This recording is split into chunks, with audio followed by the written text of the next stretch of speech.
So wee James has been stood up by his dead wife sending him a letter, asking him to meet her here. He's also upset about the new Return to Silent Hill film being utter crap, so to cheer himself up, he walks into the I Love Groovy music shop. He's really not that big of a fan of groovy music. He's more of a Barry White kind of guy. Either that or hardstyle techno. But I suppose this will have to do at the moment. I'm checking out the records and there's a band called The Stinky Boys. One of their best songs was Baby You're My Infinite Smelly Stink. I end up meeting these wee idiots again.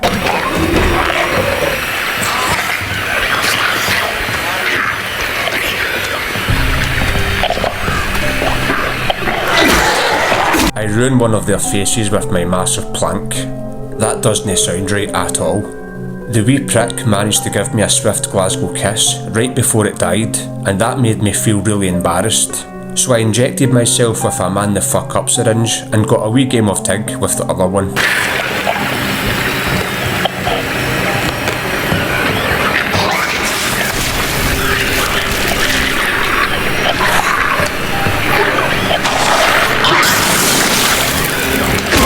Tig, you're het. One thing I've noticed about these things, they're really ugly. James continues to look at the music for a while and comes across a wee note. It basically says that the janitor came in the other day, drunk, with half a record, shouting about getting it fixed, and when they went to get the glue, he ran away because she realised he only had the one half. Pfft, idiot. It says the record might be from Neely's bar. I break this window and come across the broken vinyl and the glue, proceed to sniff said quality glue, and it's party time. I think the glue gets to James's head because he starts vandalising the place. Nah, that never actually happened. I come across this sign, clearly painted in red, that says, "The door that wakes in darkness, opening into nightmams." Nightmams? Is that like a bunch of people's mums that are nocturnal or something, just kicking about these streets at night? Like sex workers, but they're all mouths? Like there's no even a number or anything to get in contact, but whatever. Again, attack this police car because funny. I come across Neely's bar. This bar gives James bad memories because when he was last here with his dead wife, he got so drunk that he was trying to get a lap dance off all of the pensioners. When I say he was here with his dead wife, I don't mean he took her dead corpse out for a drink. I mean when she was alive, just to clear that up. I find a note that says a guy smashed the place up. Must be that same nutter from the record shop, because it mentions the whole broken vinyl thing and that he ran towards groovy music when he was kicked out, shouting that he'd fix everything. It also mentions that they still haven't found one of the buttons from the jukebox. But the letter has the guy's address on it, so I'll head over and have a wee word with him because you can't be going about wrecking people's businesses like that. I come across a locked door.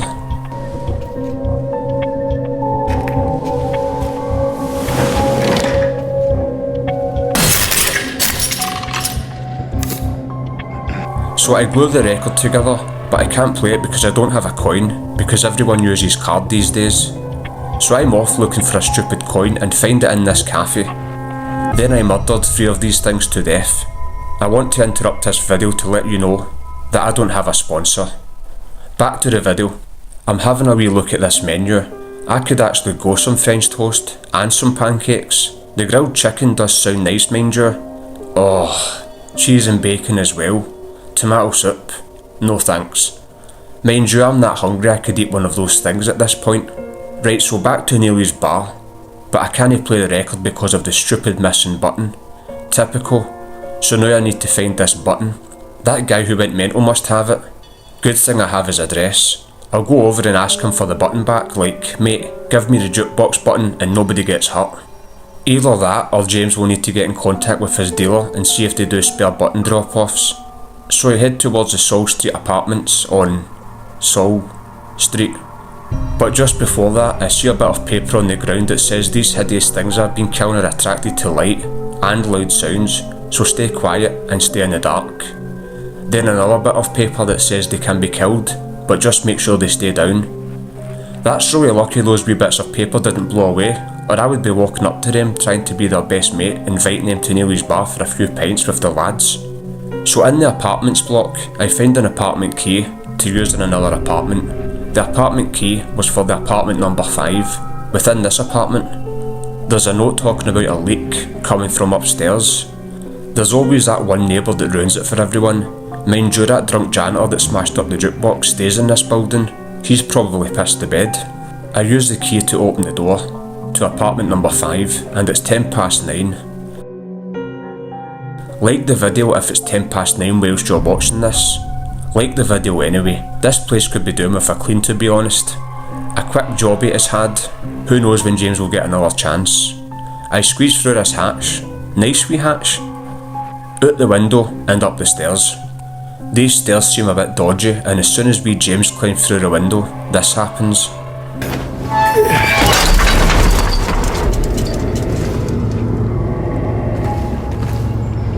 That was lucky. Typical, but lucky. I can hear this weird breathing sound and it's kinda annoying.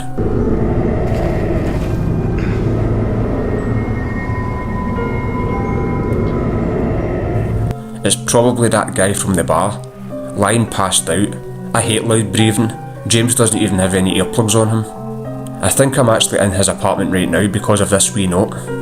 I see a hole in the wall and James does what every other person would do in this scenario. Sticks his handwriting about it. Don't do it, James. It's not worth it. But it turns out it was worth it because he finds the jukebox button. Hooray. James does another jobby because you never know.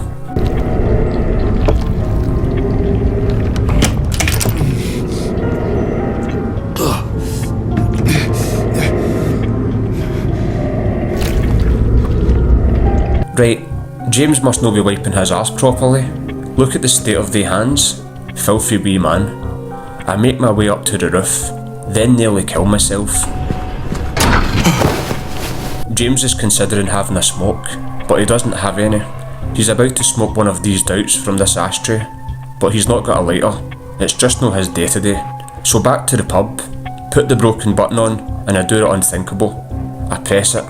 A wee tune comes on, and James has a wee flashback.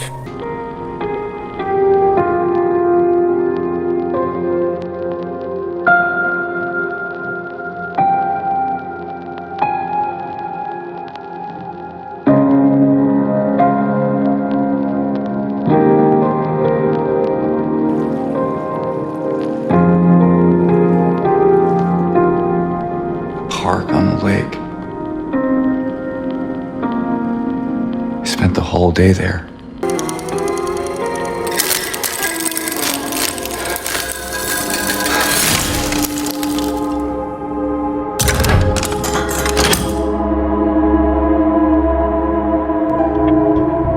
The jukebox spits out a key.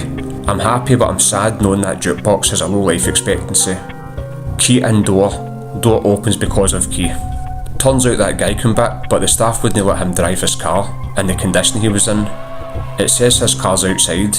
I find his car and a manky wee jacket on the ground with a key to the Woodside apartments. The fog and the wind start to pick up. It's getting beyond freezing, so we run over to the Woodside apartments. Key in door. Door opens because of key. Right, I wonder what will happen next. Cheers for watching, have a good one, take care man.